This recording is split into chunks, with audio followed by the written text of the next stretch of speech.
Timbog ang isang individual sa sinagawang buy-bust operation sa Sitio Nanaga, Barangay Santo Niño, Talaingod, Davao del Norte, nito lamang Oktubre 20 taong kasalukuyan.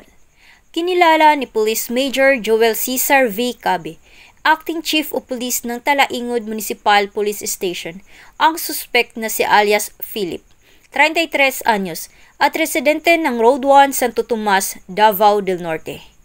Ayon pa kay Police Major Cabe, naaresto ang suspect ng mga tauhan ng Talaingod Municipal Police Station, Davao Norte Provincial Intelligence Unit 11 at Davao Norte Provincial Drug Enforcement Unit.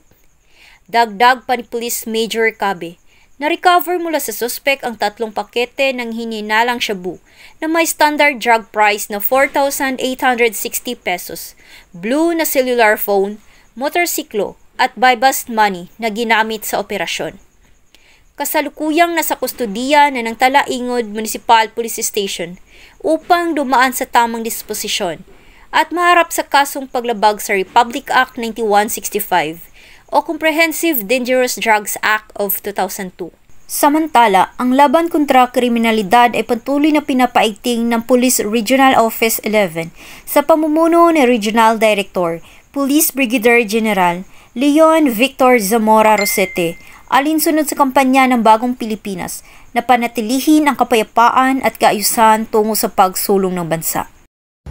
Mula dito sa Police Regional Office 11, ako ang inyong P9 correspondent, Patrolwoman June Mary Joy Rupin, alagad ng batas, tagataguyod ng balitang pulis.